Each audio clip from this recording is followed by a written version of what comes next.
Patient को जैसे ही हम ये रिकमेंड करते हैं कि आप क्लीनिंग या स्केलिंग करा लीजिए, उनका सबसे पहला सवाल ये होता है कि कहीं हमारे जो दांत हैं क्लीनिंग के बाद हिल तो नहीं जाएंगे, या उनके बीच में गैप तो नहीं आ जाएगा, या घिस जाते हैं। जो जब हम ब्रश करते हैं तो ब्रश सब कॉर्नर्स या गम्स के अंदर नहीं पहुंच पाता और वहां पर खाना जमा रहता है। Over a period of time क्या होता है कि जो हड्डी है वो गलती है। ये जो एक्सरे हम देख रहे हैं, ये हम एक लेडी का एक्सरे है जो अराउंड 50 ईयर्स जिनकी एज है। आप देख सकते हैं कि जो बोन लेवल है, जो हड्डी का लेवल है, वो कितना रिड्यूस हो गया। देखिए आप कितने गैप्स बन गए हैं, और वो जो गली हुई हड्डी है वो रिप्लेस होती है डिपॉजिट्स या टाटर से। नमस्कार, मैं डॉक्टर कपिल गुप्ता। आज आपको इस बारे में बताऊंगा कि टीथ क्लीनिंग के बाद जो दांत हैं वो क्या वाकई में हिल जाते हैं या घिस जाते हैं या उनमें गैप बन जाता है। तो आइए पहले हम इस प्रोसीजर को समझ लेते हैं कि टीथ क्लीनिंग होता क्या है और क्यों करने की जरूरत पड़ती है। टीथ क्लीनिंग यूजुअली दांत पर से कैलकुलस या प्लाक हटाने का प्रोसीजर है, और जो कैलकुलस, टाटर या डिपॉजिट्स, ये over a period of time जो हम खाना खाते हैं उससे धीरे धीरे जमता चला जाता है। और हम क्या करते हैं, हम इस चीज को इग्नोर करते हैं जब तक कि हम किसी भी बीमारी का या किसी भी सिम्टम का सामना ना करें, जैसे कि बैड ब्रेथ, गम्स में स्वेलिंग जिसका ब्लीडिंग की एक इंडिकेशन है, यानी कि गम्स में ब्लीडिंग, या फिर जब हम चबाते हैं हमें चबाने में थोड़ा थोड़ा सा दर्द महसूस होने लगता है। तो ये जब सिम्टम्स हमारे मुंह में आने लगते हैं तो हमें लगता है कि हमें एक बारी जाकर डेंटिस्ट को दिखाना चाहिए। तो आइए डिस्कस करते हैं कि यूजुअली ये सिम्टम्स आते क्यों हैं। जो डिपॉजिट्स या टाटर जब मुंह में जमता है, इकट्ठा होता है, तो बेसिकली होता क्या है कि जो खाना है वो दांतों के बीच में धीरे धीरे इकट्ठा होने लगता है, क्योंकि जब हम ब्रश करते हैं तो ब्रश सब कॉर्नर्स या गम्स के अंदर नहीं पहुंच पाता और वहां पर खाना जमा रहता है। खाना जमा रहने से क्या होता है, जो उसके अंदर का बैक्टीरिया है वो बेसिकली एसिड प्रोड्यूस करता है, और एसिड प्रोडक्शन से होता क्या है कि जो अंडरलाइनिंग बोन है वो धीरे धीरे करके गलने लगती है। Over a period of time क्या होता है कि जो हड्डी है वो गलती है, और वो जो गली हुई हड्डी है वो रिप्लेस होती है डिपॉजिट्स या टाटर से। सिमिलरली थोड़े टाइम के बाद जब डिपॉजिट्स थोड़े से और बढ़ते हैं तो जो गम्स हैं उनमें धीरे धीरे से इन्फ्लेमेशन या सूजन आने लग जाती है, जो कि ब्लीडिंग का कारण बनती है। और अगर ये और प्रोग्रेस करेगा तो हड्डी और गलेगी और डिपॉजिट्स और बढ़ जाते हैं, और ये एक तरह से सीमेंट का रूप ले लेते हैं कि जो दांत है वो एक तरह से सब तरफ से इन डिपॉजिट से घिरे हुए हैं, और जो दांत टिका हुआ है वो सीमेंट की तरह इस डिपॉजिट से टिका हुआ है। तो जब हम क्लीनिंग करते हैं तो क्लीनिंग करने में होता क्या है, जो ये गंदगी दांतों के बीच में जम गई है उसको हम निकालते हैं। जब हम इसको निकालना शुरू करते हैं तो क्योंकि जो हम इसमें मशीन यूज करते हैं वो अल्ट्रासोनिक मशीन यूज करते हैं, जो उसकी फ्रीक्वेंसी होती है वो सिर्फ इन डिपॉजिट से मैच करती है, ना कि इनामल के स्ट्रक्चर से, क्योंकि जो इनामल का स्ट्रक्चर है वो one of the hardest structure है हमारी बॉडी में। तो फिर वो जो फ्रीक्वेंसी है वो कहीं से कहीं तक मैच नहीं कर सकती और इनामल को डैमेज नहीं कर सकती। तो जो ये फ्रीक्वेंसी से क्या होता है, जो ये टाटर हैं, जो डिपॉजिट्स हैं, ये टूटते हैं और ये ब्रेक होकर धीरे धीरे निकलने लग जाते हैं। तो जब ये धीरे धीरे निकलते हैं तो होता क्या है, क्योंकि मैंने आपको जैसे बताया कि जो डिपॉजिट्स हैं वो धीरे धीरे बढ़ रहे हैं और हड्डी गल रही है, तो the moment we remove this deposit, जैसे ही हम ये डिपॉजिट्स हटाते हैं तो बीच में वो जो गैप है, जो कि हड्डी थी और बाद में वो डिपॉजिट्स बन गए, तो वो गैप दिखने लग जाता है, जिससे कि पेशेंट्स को ऐसा लगता है क्योंकि हमने क्लीनिंग करी है इसलिए वो गैप बन गया, जबकि वो गैप पहले से डिपॉजिट्स की वजह से वहां पर पहले से ही बना हुआ होता है और डिपॉजिट्स ने उनको कवर कर रखा होता है। सिमिलरली क्या होता है, जैसे ही हम डिपॉजिट्स हटाते हैं दांतों में हल्की सी मोबिलिटी आने लग जाती है। अगेन क्योंकि डिपॉजिट्स ने उस दांत को पकड़ रखा है, गम्स फैल चुके हैं, खुल चुके हैं, तो जैसे ही हम डिपॉजिट्स हटते हैं तो वो जो दांत है उसमें हल्की सी मोबिलिटी आने लगती है। लेकिन इसमें किसी भी तरह की परेशानी की जरूरत नहीं है, क्योंकि अगर आपकी हड्डी ज्यादा नहीं गली होगी तो होगा क्या, थोड़े टाइम के बाद वो जो डिपॉजिट जब हट जाएंगे तो गम्स है वो धीरे धीरे आपके जो टूथ स्ट्रक्चर को है वो पकड़ लेगा, और वो जो मोबिलिटी है वो 15 से 20 दिन में धीरे धीरे आपको खुद ही लगेगा कि हाँ ये रिड्यूस हो गई है।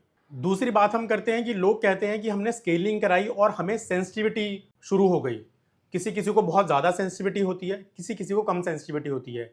अगेन इसका रीज़न वही है क्योंकि जो हड्डी है वो गल गई है। हड्डी गलने की वजह से क्या हुआ है कि जो दांत की जो जड़ है जो पहले हड्डी से कवर्ड थी वो एक्सपोज हो गई है, लेकिन क्योंकि वो डिपॉजिट से कवर्ड थी इसलिए पता नहीं चलता था। जैसे ही हमने डिपॉजिट हटाए तो वो जो रूट है वो एक्सपोज हो जाती है, और क्योंकि रूट के ऊपर कोई भी ऐसी परत नहीं जमी होती नेचुरली कि उसको सेंसिटिविटी से प्रिवेंट कर सके, तो लोगों को उसमें सेंसिटिविटी लगने लग जाती है।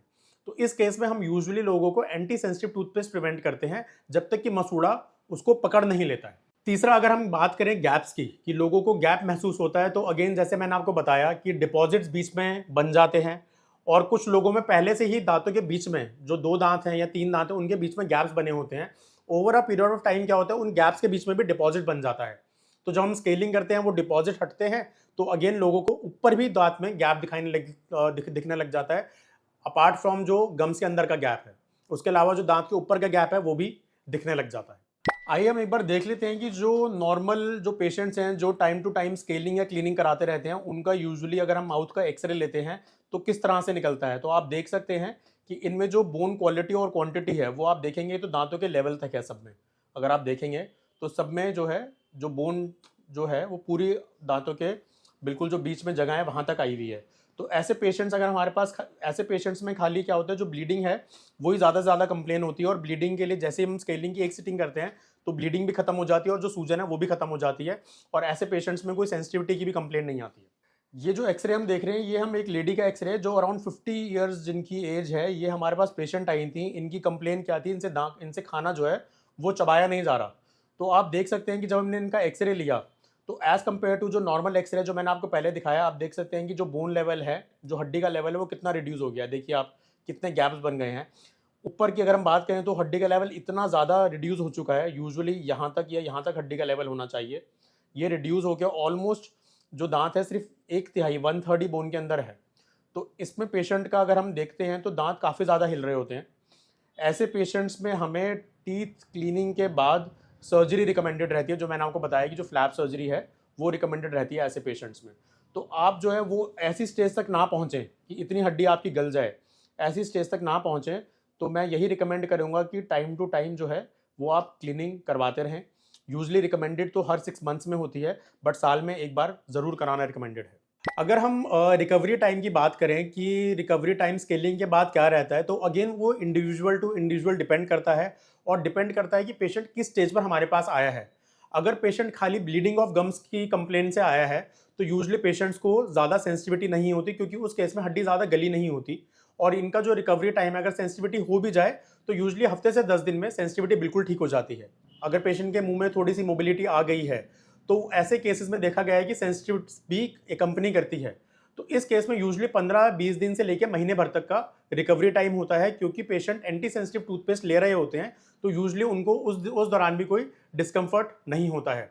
लेकिन हमें अगेन ध्यान देने की ये ज़रूरत है कि पेशेंट अगर हमारे पास उस स्टेज पर आया है कि अगर हमने क्लीनिंग करी और दांत बहुत ज़्यादा हिल रहे हैं, उस स्टेज पर हमें एक एक्सरे की ज़रूरत होती है, जिससे हमें पता लगता है कि हड्डी का लेवल कहीं इतना तो नहीं चला गया कि वो दांत बहुत ज़्यादा हिलने लग गए और वो बियॉन्ड रिकवरी चले गए हैं। तो उस स्टेज पर गम्स की सर्जरी, जिसको हम फ्लैप सर्जरी कहते हैं, वो रिकमेंडेड होती है। आइए अब हम समझ लेते हैं कि जो प्लाक है और टाटर में क्या फ़र्क है। प्लाक एक तरह से बहुत पतली सी बायोफिल्म होती है जो हमारे रोज़ाना खाने पीने से बनती है, कि हमने कोई भी चिपकने वाली चीज़, कोई भी शुगरी फूड खाया तो एक पतली सी लेयर हमारे दांत के ऊपर बन जाती है, जिसको हम प्लाक कहते हैं। जो कि अगर हम डे टू डे प्रॉपरली सुबह उठने के बाद या रात को सोने से पहले ब्रश करें तो यूजुअली वो प्लाक लेयर हट जाती है।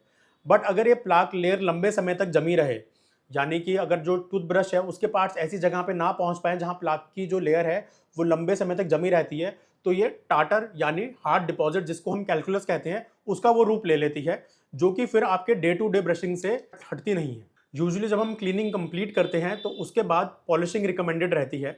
पॉलिशिंग का मेन पर्पस क्या रहता है कि क्योंकि हमने जब हम क्लीनिंग करते हैं तो कहीं पर डिपॉजिट ज़्यादा होते हैं, कहीं पर कम होते हैं, तो एक इरेगुलर सरफेस दांत के ऊपर बन जाता है, जिसकी वजह से दांत जो हमारी जो टंग है उसमें उसको खुरदरापन भी लगता है।